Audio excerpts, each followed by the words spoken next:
Before your first breath, you were already known, not just by name, by purpose, by assignment.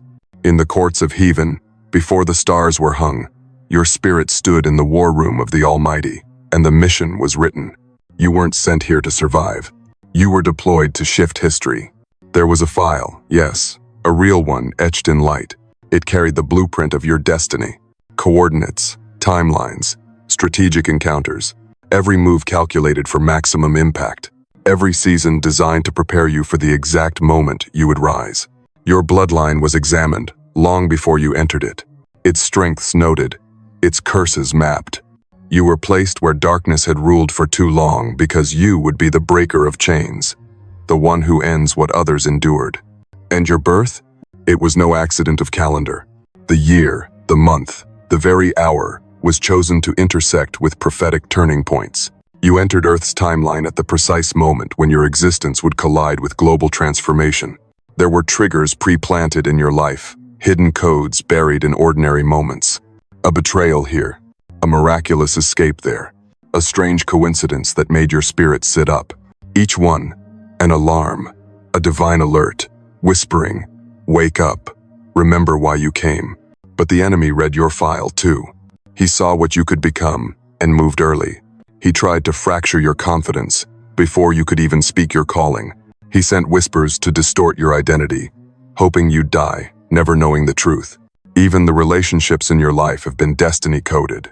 The allies who lifted you, the betrayers who cut deep, all of them shaping you, sharpening discernment, building resilience, training your spirit to walk in frequency with your mission. And this mission? It's not about small victories. You were sent to dismantle kingdom systems that hold people in cultural, spiritual, and psychological captivity.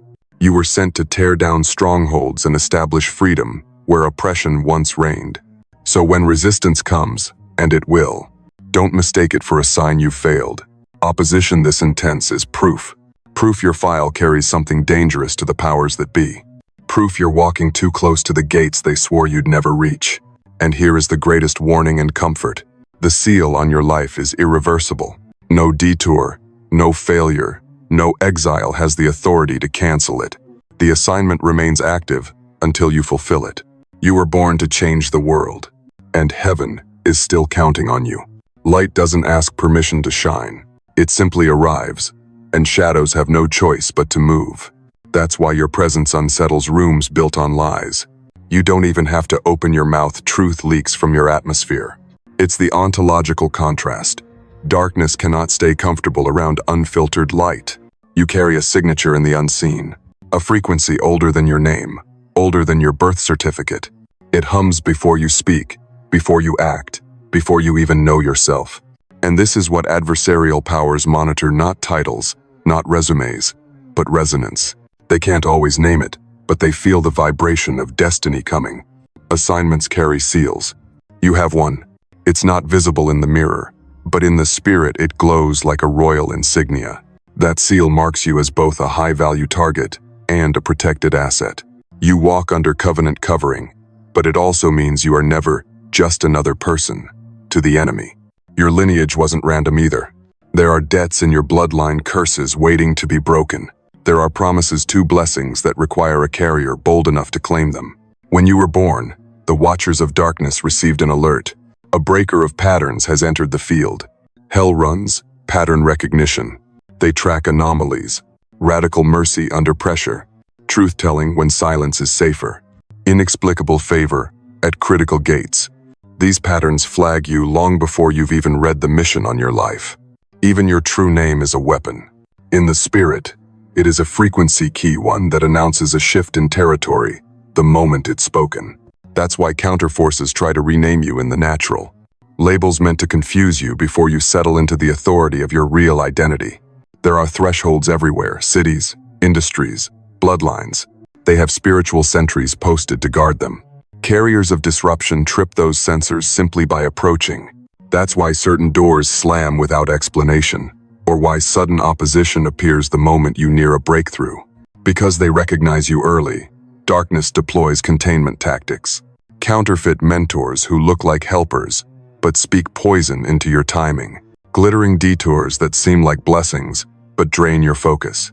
Trauma bonds disguised as love, distraction disguised as opportunity, all of it designed to fracture your identity before activation. Then comes the inversion, the mirror noise, false labels like too intense, unstable, dangerous, or the opposite, premature praise that inflates ego and makes you reckless. Both are traps, distortions to keep you from reading yourself correctly in the eyes of heaven. So hear this. Warning: early hostility is not evidence of defect. It is verification of threat level. When resistance comes before recognition, take it as data. Upgrade your boundaries. Secure your covering. Train your gifts. And step forward anyway. Because the very fact they move against you before you've moved against them is proof of exactly who you are. When you walk into a room, the atmosphere shifts before you open your mouth. Truth is not just in your words, it radiates from you like heat. It's an unseen field, an energy that makes pretenders restless, like oil floating on water that refuses to blend. They feel it before they know why. They can't name it, but they can't ignore it. The human body is an honest witness. Long before the mind catches up, the nervous system reads you. It detects the mismatch, the smile that doesn't match the eyes, the tone that doesn't match the intention. Micro spikes of stress fire through them, because on some level, they already know you see what their mouth is trying to hide. This isn't just about body language. It's a spirit-level frequency clash. Deception is fragmented. It's unstable. It vibrates like broken glass under pressure. But integrity, real integrity, moves in harmonic unity. When that unity enters the same space as instability, it disrupts the signal. It triggers fight or flight without you ever lifting a finger. Your eyes don't just look, they scan. And liars know it. They feel the audit in your gaze, as if you're reading the fine print of their soul. They avert their eyes, or worse, overcompensate with charm, hoping they can blind you with performance. But you've been trained by heaven to see through theatrics. You are a mirror, and you don't even have to accuse. Your presence alone reflects the cracks in their narrative. They see themselves in you, and they don't like what stares back. Because mirror don't lie. And you, chosen one, are a mirror forged in fire. There's a hidden fear that lives inside those who deal in deception. It's the fear of revelation. The terror that one day, someone will walk in and know everything without a word being spoken. When you arrive, that fear awakens. They feel exposed without understanding how or why. Falsehood thrives in the dark corners of group complicity. It survives because people agree silently to play along. But your authenticity refuses to join the game. By simply being yourself, you collapse their camouflage. You remove the unspoken shield that's been protecting the lie. Deep in their subconscious, something ancient stirs when you show up. Ancestral memory recognizes the archetype you carry. The prophet who spoke truth to kings. The judge who stood in the gates. The one who, by presence alone, disrupts the false peace of corrupt systems. Even your silence is dangerous. In most people, silence is absence. In you, silence is a question. It hovers in the air like an interrogation they can't answer without incriminating themselves. They fill the quiet with nervous words, revealing more than they intended. And here is the confirmation. Your presence doesn't just intimidate, it validates your assignment. If dishonesty trembles before you speak, it's because you were designed to dismantle lies. Not on the surface level, not in polite conversation, but on the hidden, structural, unseen levels, where deception dies for good. Your assignment was written before your wounds, before the betrayal, before the nights you thought would break you. Every blow you took was not random, it was a sanctioned drill, a divine rehearsal for terrain most people will never set foot on. You didn't stumble into this, you were trained for it. Pressure became your instructor. While others needed decades to develop precision, endurance, and adaptability, you were forged in compressed seasons of hardship. You learned to move with accuracy when there was no margin for error. You discovered how to breathe in storms others couldn't stand in. Comfort never made a soldier. Fire did. Setbacks have been your map. Each obstacle revealed the enemy's hideouts, the choke points, the ambush zones. Every failure was a reconnaissance mission in disguise. Now you can smell a trap before it's set. You can feel deception before it's spoken. You've learned the territory you're called to conquer, inch by inch. Hardship stripped the costumes off you. It removed every false identity the world tried to dress you in. No more masks. No more borrowed definitions. What's left is the unshakable, God-forged core of who you are. And that's the version of you that can't be bought, bribed, or broken. Every difficulty trained your reflexes. You've built emotional muscle memory. When chaos hits your mission field, you won't scramble for answers, you'll move instinctively, because you've already faced worse. You'll act with the calm of someone who has already survived the impossible. And those delays that made you question your timing, they were divine pacing. Heaven was aligning every piece, people, resources, moments, so when you step forward, everything locks into place like prophecy unfolding. You weren't late. You were right on schedule. Survival has given you authority. The things that crushed others became the very weight in your words. When you speak, it's not theory, it's testimony. It's the kind of truth that can't be argued with, because it's been lived. Every setback refined your discernment. You can now read a motive in a handshake, spot a lie in a smile, sense when the timing is off, even if everything looks perfect on paper. This is why your decisions will ripple beyond your own life. They will affect destinies you can't yet see. Trials have made you immune to manipulation. You no longer bow to flattery. You no longer tremble under intimidation. You no longer fall for promises wrapped in gold but filled with poison. You are dangerous to systems that survive on compliant leaders. And here's the unshakable truth: if your preparation was this specific, so is your calling. Your obstacles were tailored to you. Your scars are custom fit to your mission. That means your role in this world is not just important, it is irreplaceable. No one else can carry what you carry. No one else can walk the exact path written for you in the scrolls of heaven. They thought it was over for you. And maybe, for a moment, you did too. But collapse is sometimes camouflage. Heaven hides you in plain sight. Because predators can't hunt what they think is already dead. Opportunists stop circling when they smell ashes instead of fire. And in that hidden place, your next opening is forming. When the world believes you've reached the end of the road, they stop watching, they stop tracking, they stop plotting against you. And in that silence, while their eyes are elsewhere, the stealth window opens. The breakthrough no one saw coming begins to move toward you. Unannounced, undetected, unstoppable. This is the quantum timing principle. Some doors only appear when your energy reaches the exact frequency they were coded for. And that frequency is rarely formed in applause. It's born in the humility after defeat.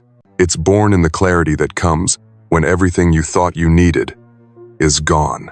That's when you're finally light enough to step into a door that floats in midair. Moments of collapse are also strategic resets. The weight of old obligations falls off your shoulders. No more commitments to the wrong people. No more distractions dressed as opportunities. Now you have bandwidth. Now you can see. Now you can move. Because sometimes, what looked like failure was divine deflection. God let you fall in front of an audience, so you wouldn't walk through a door painted gold on the outside, but rotting on the inside. He let the crowd laugh. He let them think you were finished, because that false door would have stolen years from your destiny. And when the resources ran out, when the safety net snapped, your vision sharpened. Pressure activated a new sight in you. You started seeing hidden pathways, routes invisible to those still living in the comfort of excess. The enemy miscalculated. They were too busy celebrating your downfall to realize they'd shifted all their focus away. You had room to rebuild, without their sabotage, without their interference, without their hands on your blueprint. Some doors have been guarded for years, waiting for your maturity to catch up with your mission. Not the kind of maturity the world respects, but the kind heaven measures in obedience, humility, and readiness. What looked like an ending was just a checkpoint. The gatekeepers were holding the key.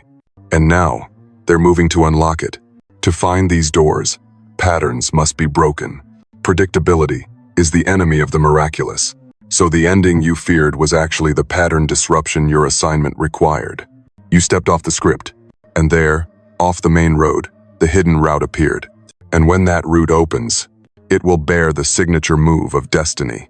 A door so unlikely, so perfectly timed, so tailor-made to your calling, that the spectators will have no choice but to admit this was not chance.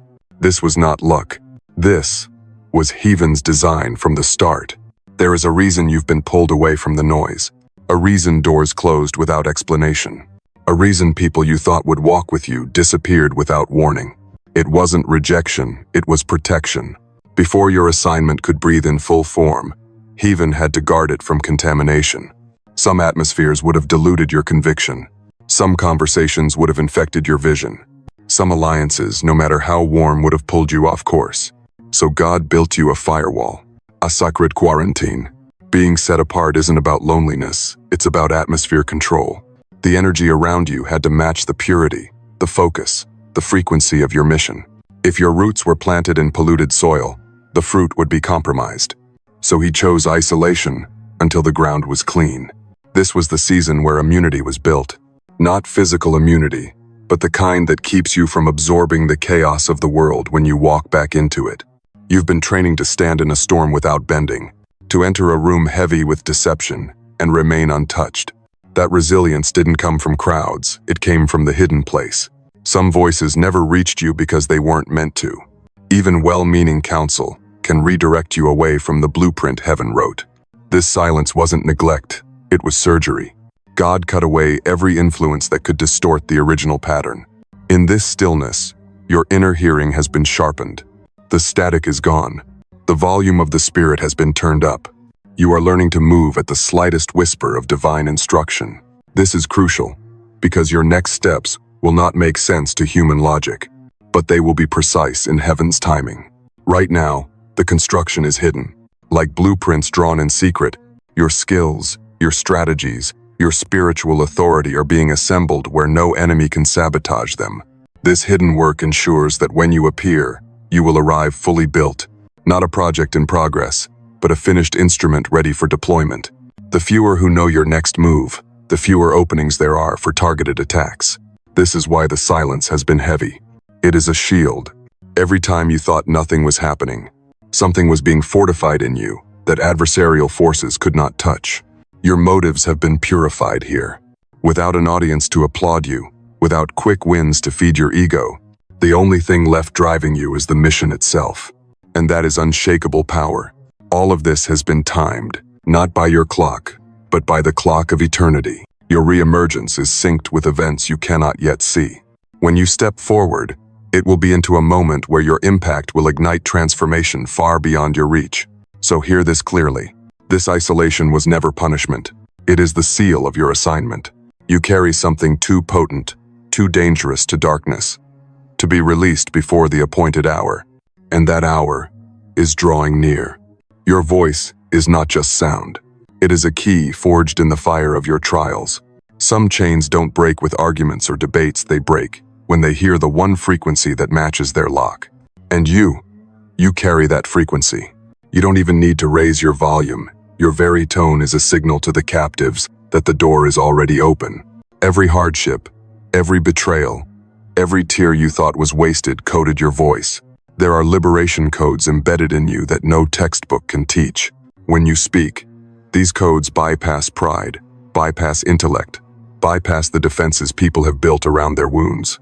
They slip straight into the deep places, like seeds finding cracks in concrete. You speak, and walls begin to tremble without warning. That's why systems of control see you as dangerous. Not because you shout rebellion, but because if your message spreads, their scaffolding of lies will collapse under its own weight. They feed on dependency. Your words feed on freedom. The two cannot coexist. When you open your mouth, you're not just talking to one person, you're talking to their ancestors, their children yet unborn. You are dismantling generational narratives in real time. Stories passed down for centuries, bound in fear, and silence crumble at the sound of truth. The enemy knows that if you speak, whole bloodlines can be rerouted in a single generation. And here's what terrifies them most: once truth enters the human spirit at the depth you deliver it, it cannot be unheard. There is no undo button. You may think you're planting a seed, but in reality, you're igniting a permanent reprogramming that shifts loyalty away from oppression toward heaven's order. Even before your words form, your vibration goes ahead of you. It destabilizes lies before you've even said a sentence. It makes pretenders sweat, makes the counterfeit tremble. They feel it in their bones. This is not a conversation they can control. When you speak to one, the message travels to many. This is the fear of your adversaries. Collateral liberation. They know a stranger at the back of the room may catch the spark meant for someone else and carry it to an entirely different battlefield. Your authenticity is an X-ray. Without accusation, without a single insult, you make the mask visible. You walk into the room, and performance can't hold its posture. The air gets heavy for those who survive on pretense. And you are not just one person making noise. You are a chain reaction in motion. Every life you free becomes another voice, another key, another spark. This is how movements begin. One voice that refuses to be silenced becomes 1,000. That's why the opposition comes with such urgency. It's not random hostility, it's prophetic confirmation. Your voice was assigned to confront strongholds. You were sent to shake foundations that have stood for centuries. And even now, as you speak, heaven smiles. Because the tremors have already begun. There were messages sent to you long before you could read a book or speak a word. Before you knew the language of men, heaven spoke to you in the language of eternity. Symbols, patterns, images that slipped past your conscious mind but settled deep in your spirit. The UNC knew you would need a way to hear truth without it being filtered, censored, or corrupted. You've seen it, those moments that make no sense in the natural. A number repeating so often it feels like it's following you. A vision that returns night after night until you can't ignore it. A dream so vivid it feels more real than the day you wake into. These are not random. They are frequency, encoded signals. Each one vibrating with an assignment, a timing, a call to action. And here is the divine secret. No one else can fully interpret them the way you can. Your life story, your scars, your victories, they form the cipher. To someone else, it's just a number. To you, it's a warning or a green light. To someone else, it's just an odd dream. To you, it's a prophetic map. Notice the timing. These signs don't scatter themselves carelessly. They arrive in clusters. They converge in moments of decision, moments of danger, moments where one wrong step could detour you for years. This is multi-layered timing. Heaven's way of saying, don't move yet, or move now. And sometimes, you're not the only one receiving the download. The spirit coordinates across the globe. Another chosen one gets a dream that fits into yours like puzzle pieces locking into place. A stranger speaks a phrase that matches what you saw in the night. This is not coincidence, it's spirit world coordination. The kingdom is a network, and you are connected to more allies than you realize. Do you see why the patterns are not linear? If it came in a straight line, your mind could rationalize it away. So the divine breaks your logic on purpose. Repeating numbers, unexplained synchronicities, images that make sense only later. It forces you to lean into intuition, to engage the eyes of the spirit, not just the reasoning of the flesh. These are also your early warning systems. Before betrayal knocks, the dream comes. Before the trap is set, the number sequence changes. Before danger arrives, you feel the vibration shift in the room. You are not left unprotected if you're listening. Pay attention to the repeats, the symbol that won't leave you, the number that seems to be chasing you. Sometimes it's confirmation you're in alignment. Other times, it's a redirection back to your true path. Every time you engage with these signs, you're training. Your dream recall sharpens. Your discernment grows. Your pattern recognition becomes a weapon. This is the activation of dormant ability skills you will need when the revelations get heavier, when the stakes rise higher. And remember, this adversarial forces cannot intercept this channel. Emails can be hacked. Phones can be tapped. Conversations can be overheard. But visions, numbers, dreams, these are covert messages sent through a frequency only your spirit can receive. It's heaven's encrypted line, and you've had access all along. They came for you early, before you had language for your own spirit, before you could say the word destiny, before you knew the weight you carried. Because the most efficient way to neutralize a world changer is to wound them before they know they're chosen. They launched attacks when your identity was still forming, when you were too young to understand why the room felt hostile, why the laughter wasn't innocent, why the air around you carried a strange heaviness. This was not random. This was containment strategy. They thought if they could bend you in the beginning, they could keep you bent forever. Your life carried a blueprint the day you were born. And not just any blueprint, a design for transformation. Adversarial forces scan for such patterns. They don't wait until you're famous. They move in the shadows of your childhood, trying to smudge the ink on heaven's plan before you even read it. They try to alter coordinates, distort instructions, reroute the journey. This is why your earliest memories carry a strange mix of wonder and pain. Childhood is when the cement of belief is poured, so they slipped lies into the mixture. False narratives about your worth, warnings that your voice was too much, or your dreams too big. If they could get you to agree with those lies before you knew yourself, the future would already be compromised. But some of you learned the hard way. Wounds aren't just emotional, they're spiritual frequency disruptors. A broken bone heals with a scar, but a broken soul leaves invisible static. Trauma tries to scramble the signal between you and heaven's instructions. It makes courage feel impossible. It makes clarity feel out of reach. And the enemy is strategic with people. He doesn't just send storms, he sends faces. Authority figures who misuse trust. Peers who betray loyalty. Family dynamics that twist love into control. All designed to make you doubt the safety of connection. So you walk alone when you were built for covenant. Even your gifts weren't safe. Your intuition, your leadership, your creativity, all spotted early, all marked for suppression. They mocked you for sensing too much. They punished you for leading without permission. They tried to make you trade your brilliance for acceptance. Fear was the next weapon. Not the kind that makes you scream in the night, but the kind that trains you. Trains you to hesitate at open doors. Trains you to retreat when the threshold appears. So even when opportunity finally comes, you hold back.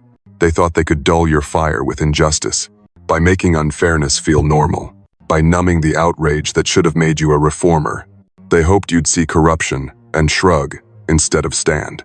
And when distraction failed, they flooded your path with chaos, with temptation, with coping mechanisms dressed as comfort, anything to keep your mind too busy to notice the slow awakening of your mission. But here's the prophetic warning. The precision of these early attacks is proof of your threat level. Opposition this focused is never random. It's the confirmation you've been secretly looking for. The enemy has always known who you were. Now it's time that you do too. When you step into the fullness of your assignment, the shift is not quiet. It starts in you, but it doesn't end there. Your voice, your actions, your very presence begins to ripple, altering atmospheres you didn't even realize you touched. Emotional climates change. Spiritual climates shift. The moral temperature of entire rooms adjusts to the standard of heaven you carry. You become a walking climate change for the soul. Your breakthrough is never just yours. When you break a chain, it echoes. Like a stone dropped in still water, the waves reach far beyond what your eyes can see. Families that have been bound for decades start to unravel their chains because they saw you walk free, and it made them believe freedom was possible for them too. Your life becomes living proof that bondage is not final. Everywhere you go, the frequency changes. Communities have default settings: integrity low, fear high, hope scarce. But when you walk in, the settings shift without a word. Courage becomes contagious. Love starts to spread in quiet ways. Integrity suddenly feels normal, even to those who have lived in compromise. You don't just enter a room, you recalibrate it. And as your authority grows, you will find yourself drawn to gates of influence. Media, education, business, governance. These are not random doors. They are access points to shape the mind of nations. The Spirit will place you in rooms where decisions are made, where systems can be shifted from within. And when you arrive, you won't need to announce your arrival. Your presence will do the talking. But your rise does more than change systems. It awakens allies who have been sleeping. Your boldness is a flare in the night sky, a prophetic signal to other hidden world changers. It's your time too. Some you will know, some you will never meet, but your obedience will awaken them nonetheless. When light rises, it exposes shadows. With authority comes a clarity that cuts. You will see what others ignore. Your influence will naturally pull corruption into the open. Institutions, relationships, narratives, not because you set out to expose, but because the truth in you makes hiding impossible. And when you stand fully in your power, resources start to find you. Not just money, though provision will come. People will find you. Opportunities will find you. Strategies will find you. The right tools will show up at the right time, because heaven funds what heaven orders. Even the ground you walk on will feel it. Regions can shift in spiritual climate when divine authority is present and active. A place that felt heavy begins to feel alive. Old strongholds lose their grip. History starts to bend toward redemption.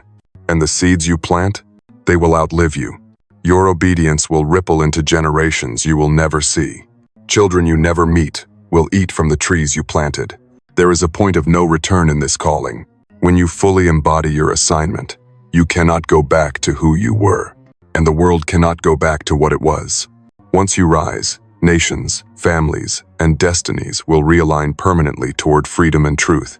This is why you were born. Chosen one, you were born to change the world.